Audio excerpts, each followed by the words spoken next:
Avatar, the movie that broke box office records, finally unseating Titanic as the highest grossing movie of all time, staying there for 10 years until getting overtaken by Endgame, and then got back on top after a re-release in 2020, the first film to make over $2 billion worldwide, one of the last big films of the 2000s, the film that launched us into a new decade. And man, did it get so much backlash. I don't think I have ever seen a movie go from critically acclaimed and box office success to a fucking punchline so fast and with such intensity. I don't think I've heard anyone say they like this movie between summer 2010 and maybe this year. I think people are finally starting to calm down and realize this movie is not all that bad. Now, it's not perfect, far from it. But honestly, rewatching all of Cameron's films, the flaws in this aren't really different from his other films, and it also includes a lot of his strengths. Far off in the future of 2154, the Earth has depleted its resources and have started mining a mineral called unobtainium on a moon called Pandora. Unfortunately, the planet is inhabited by a race called the Na'vi, so the humans try and use Na'vi-human hybrids called avatars, one of which is controlled by Jake Sully, played by Sam Worthington, who's filling in for his dead brother. He starts to bond with the Na'vi, especially one named Neytiri, played by Zoe Saldana, and there are a bunch of other characters, a scientist named Grace, played by Sigourney Weaver, Colonel Quaritch, played by Stephen Lang, and others you probably aren't going to remember too much. Okay, so you probably know the biggest problem with this movie.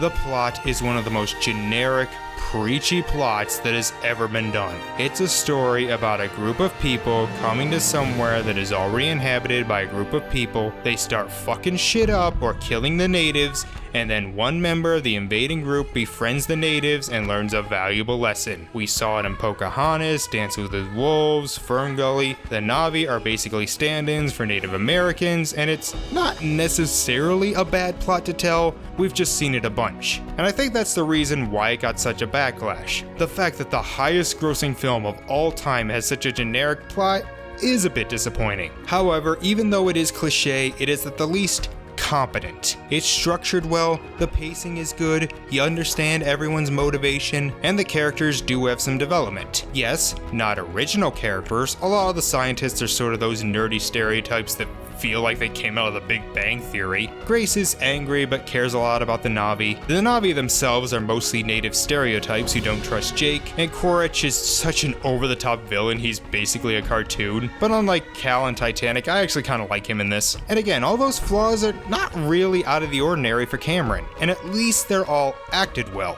I do kinda like Jake though. Yes, he's cliche and I could do without his narration, but it's a cliche I like. I enjoy the hot-headed guy who sort of jumps into things before thinking them through. He's also resourceful and wants to do a good job. I much prefer this cliche to the fighting couple one from The Abyss. I feel like when people remember this movie, they're remembering a more serious movie than it is. I mean, don't get me wrong, this movie isn't something like True Lies or even Terminator 2. It's not a comedy, but it does have a lot of humor. Like, people mock that the super valuable mineral is called unobtainium, and I'm like, yeah, that's the joke. It was named by a bunch of uncreative people who just wanted to make money off of it. But let's not pretend this movie cares too much about the story and character. This is a movie focused on three things: the special effects, the 3D, and the world of Pandora. And yeah, I can speak that two of those things are great. I actually never saw this in theaters, so I sure didn't see it in 3D, but I wish I did. The movie pretty much became the biggest film of all time because of the 3D, and I remember that for like the next 2 years, every movie was pitching the 3D shit. But the effects are still pretty damn impressive. I won't say none of them are dated, especially when it comes to the creatures, but the world itself still looks real despite most of it being CG. It looks amazing and completely immerses you in it.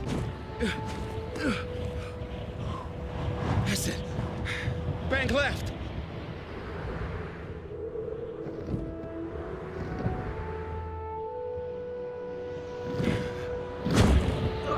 Level out. That's it.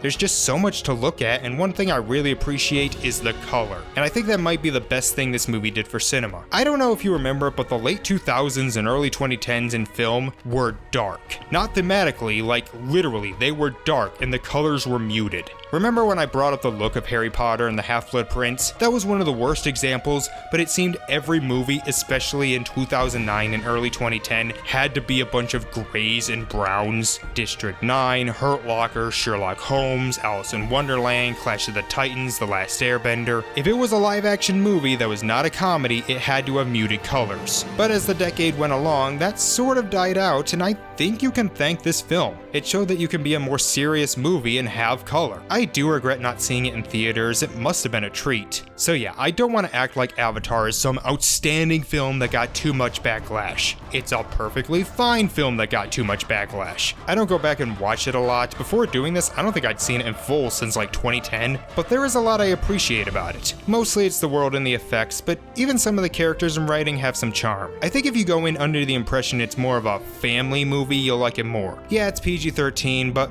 like in the same way Pirates of the Caribbean is PG-13. It has some violence and some swearing, and that's about it.